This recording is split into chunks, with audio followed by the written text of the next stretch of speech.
बेटा ये निर्देशांक ज्यामिति क्लास 10th चैप्टर 7th का उदाहरण नंबर 6 इंपॉर्टेंट उदाहरण है। इसमें क्या बोल रहा है कि दो पॉइंट है एक्स और वाई, उन दोनों के बीच में रिलेशन निकालना है, संबंध निकालना है और बताना है कि वो एक्स और वाई जो पॉइंट है वो किसी एक बिंदु से समदूरस्थ है, इक्वल डिस्टेंस में। ऐसे समझ नहीं आएगा, देखो मैं बताता हूँ, लेकिन अभी डेटा देख लो। 7 और 1 दे रखा है एक पॉइंट और दूसरा दे रखा है 3 और 5 दे रखा है। मान लो कोई ग्राफ है, वैसे ग्राफ बनाना नहीं है इस क्वेश्चन में, समझाने के लिए बता रहा हूँ ताकि फिगर दिमाग में रहे। मान लो ये ए पॉइंट है, ये बी पॉइंट है और ये कोई पी पॉइंट है, ठीक है। ए और बी, फर्स्ट पॉइंट क्या दे रखा है बेटा? फर्स्ट पॉइंट दे रखा है 7 और 1 और दूसरा क्या दे रखा है 3 और 5। ये देखो बेटा, इसका मतलब ये हुआ कि देखो ये जो दोनों पॉइंट है ये किसी एक सिंगल पॉइंट से समदूरस्थ है, इक्वल डिस्टेंस पे है। इसका मतलब ए जो है वो पी से सेम डिस्टेंस पे है और बी भी पी से सेम डिस्टेंस पे है। इसे क्या बोलेंगे बेटा? समदूरस्थ है। क्या है? समदूरस्थ है। तो मैं कह सकता हूँ कि ए पी जो है वो बी पी के बराबर है, क्योंकि ए जितना दूर है पी से उतना ही बी भी दूर है पी से, अकॉर्डिंग टू क्वेश्चन। तो हो गया समदूरस्थ। अब ए और पी के बीच में आप इक्वेशन लगाओगे, क्या दूरी का सूत्र लगाओगे, और बी और पी के बीच में दूरी का सूत्र लगाओगे, जो भी ए पी और बी पी पता चलेगा, दोनों तरफ लगा देना। और बेटा अंडर रूट में रहता है, आपको पता ही है क्या होता है फॉर्मूला, x2 माइनस x1 का whole square plus y2 minus y1 का होल स्क्वायर। यहाँ इसके बराबर भी यही करोगे, ए बी पी के लिए भी यही करोगे।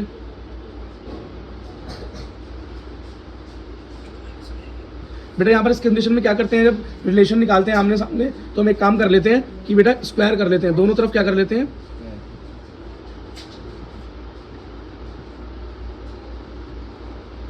दोनों तरफ वर्ग कर देते हैं, स्क्वायर कर देते हैं। अगर बेटा मैं स्क्वायर कर दूंगा इसका एपी का भी और बीपी का भी, तो बेटा याद रखना स्क्वायर से अंडर रूट कट जाता है, तो यहाँ पर क्या बचेगा खाली,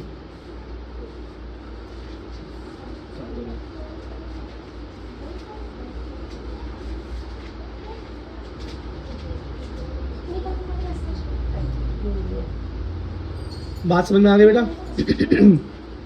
अब ए और पी, अब यहाँ पर रखो बेटा ए और पी, तो ये हो गया मेरा x1 y1 और ये क्या हो गया मेरा x2 y2, ठीक है। जहाँ जहाँ x1 है यहाँ x1 है, वहाँ पर जहाँ y2 है वहाँ y2 रखते चले जाओ। तो देखो बेटा इस वाले केस में यहाँ पर रखते हैं, तो यहाँ पर p में y2 क्या है, वो x2 क्या है x, और x1 क्या है 7 प्लस y2 क्या है y, और y1 क्या है 1 प्लस इज इक्वल्स टू। अब बेटा इस कंडीशन में देखो b और p में ये x1 y1 ये x2 y2, तो ये x2 क्या है x माइनस क्या है x1 क्या है 3, और बोलो बेटा y2 क्या है और y1 क्या है। इतनी बात समझ में आ गई बेटा? ठीक है बेटा। इस तरह का क्वेश्चन सॉल्व कैसे होता है, यहाँ पर हमको पता है a माइनस बी का होल स्क्वायर का फॉर्मूला आना चाहिए।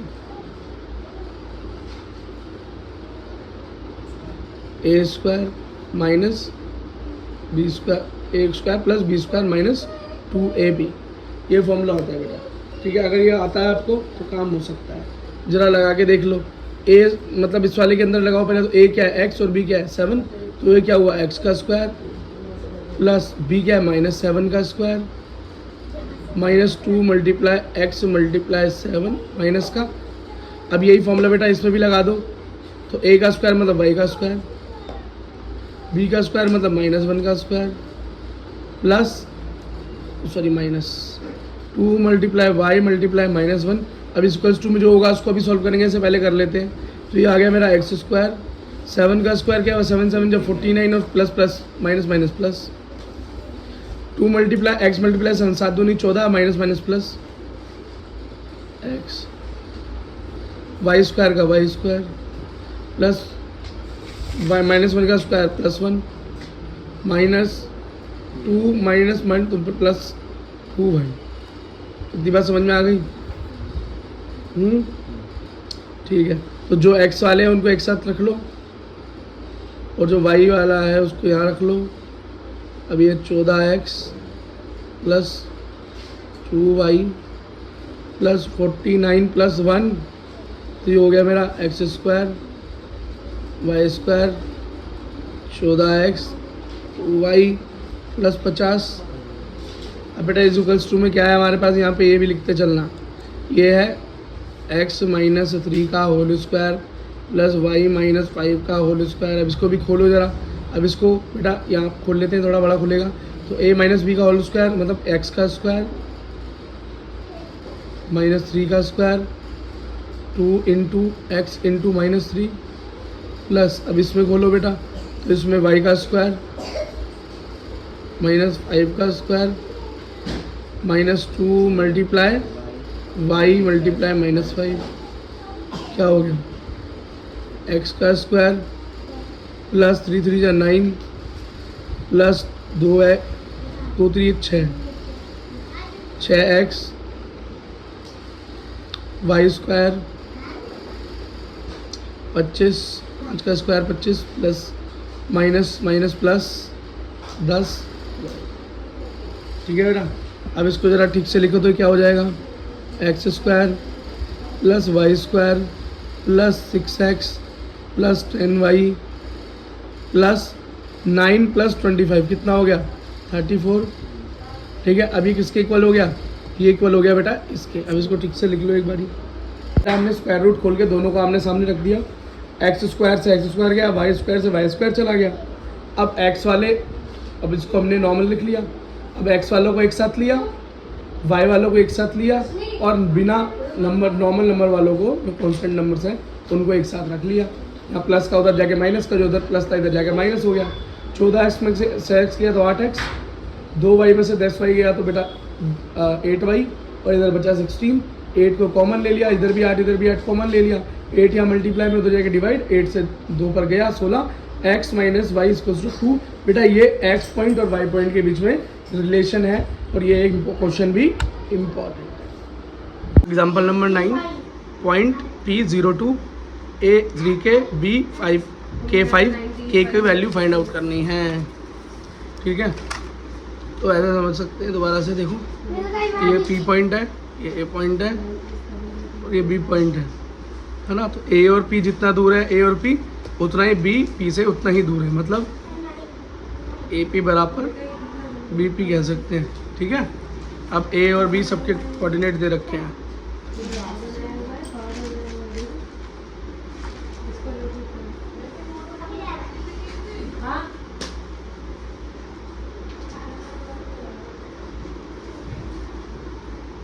ये दिया हुआ है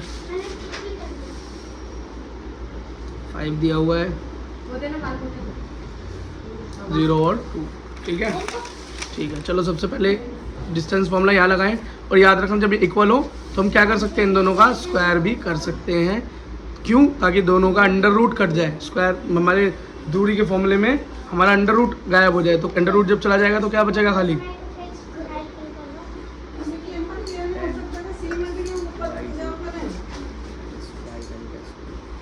ठीक है, बराबर भी यही होगा।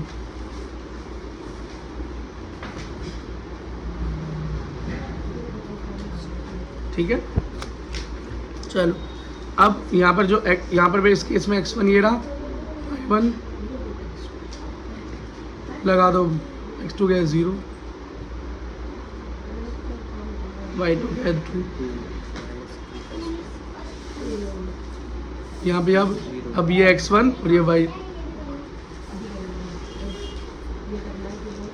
ठीक है।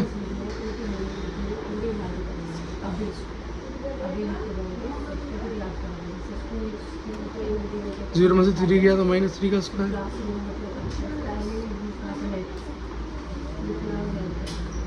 जीरो माइनस के मतलब -k का होल स्क्वायर, -3 का होल स्क्वायर, -3 का करोगे तो +9,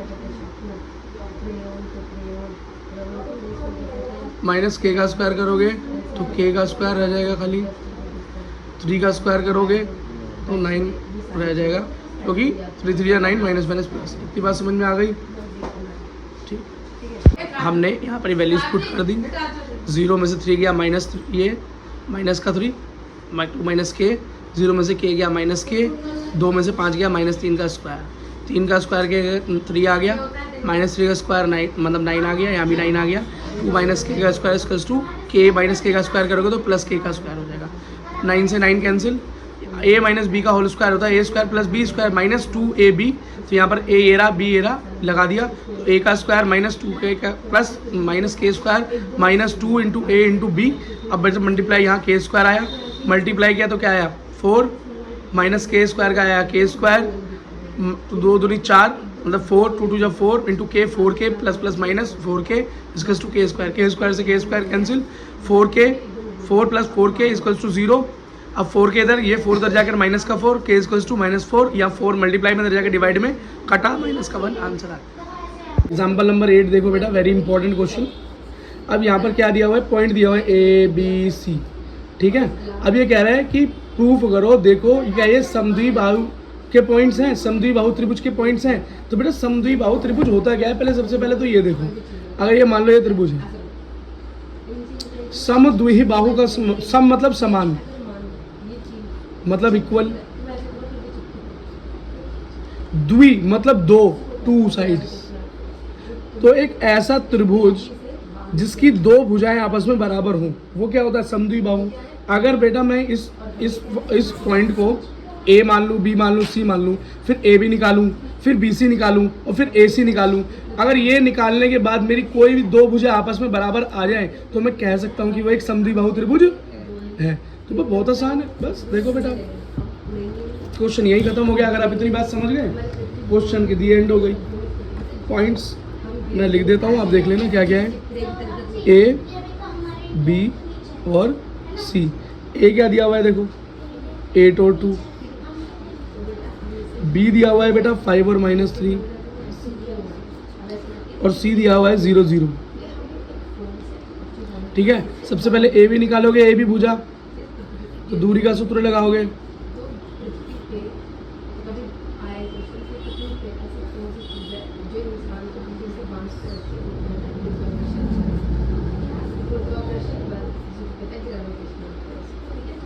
अब बेटा ए बी में x1 ये x1 y1 और यहाँ पर ये x2 y2 होगा। तो x2 क्या है 5 -8, y2 क्या है -3 माइनस का 2। बात समझ में आ गई। 5 में से 8 गए, कितने बचे बोलो, 3 माइनस का, या माइनस माइनस प्लस हो जाएगा, तो माइनस का 5 9 8 5 25 प्लस 9 क्या हो गया 34। ये ए बी आ गया। अगली भुजा निकाल लो 20, क्या निकालोगे BC, चलो BC निकाल लो। फिर से वही फॉर्मूला लगेगा, हर बार फॉर्मूला लिखना ज़रूरी है क्या, लिख दो तो बेटा आपके हित में है, टीचर इम्प्रेस रहता है, ठीक है। 2 मिनट का भी 1 सेकंड का टाइम लगना है आपको। अब बेटा इस केस में जब BC करेंगे तो अब ये मेरा x1 y1 और ये मेरा x2 y2 हो गया,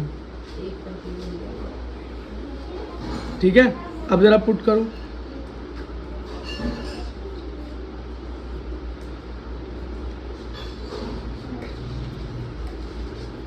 ठीक है। अब x2 इस कंडीशन में क्या है 0 और y2 भी 0, ठीक है। तो x2 क्या है 0, x1 क्या है 5, y2 0 और y1 क्या है माइनस का 3। -5 का -5 ही रहेगा, 0 से माइनस करेंगे तो यहाँ क्या हो गया 0 + 3, तो 3 प्लस करेंगे तो 3 ही रहेगा। ये हो गया 25, ये हो गया 9, आंसर क्या है 34। 2 भुजा तो बराबर हो गई आपकी, देखो ए बी भी 34 है और BC भी 34 है, तो 2 भुजाएं तो बराबर हो गई। अब देखो तीसरी तो नहीं है, अगर तीसरी भी हो गई तो ये सम त्रिभुज हो जाएगा, लेकिन हमें तो ये समद्विबाहु देखना है, मतलब तीसरी भुजा बराबर नहीं आनी चाहिए। देखो करके देखेंगे। अगली क्या है हमारी AC, है ना, यही तो हुआ ना ABC। तो अब AC बची, AB निकाल ली, BC निकाल ली, AC बची। अब AC में लगा लो,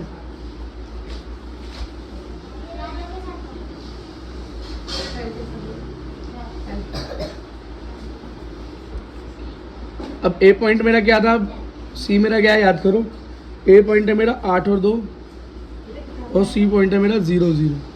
तो मेरा x1 y1 और ये x2 y2, ठीक है। अब देखो जरा यहाँ पुट करो इस फॉर्मूले में, 0 - 8 0 - 2, 0 में से 8 गया तो -8 का स्क्वायर ही रहेगा, या -2 का स्क्वायर हो जाएगा।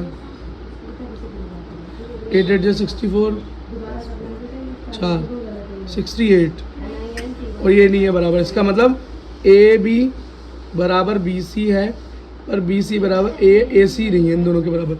तो दो भुजाएं तो बराबर है ना, तो हम कह सकते हैं त्रिभुज ए बी सी क्या है, एक समद्विबाहु त्रिभुज है।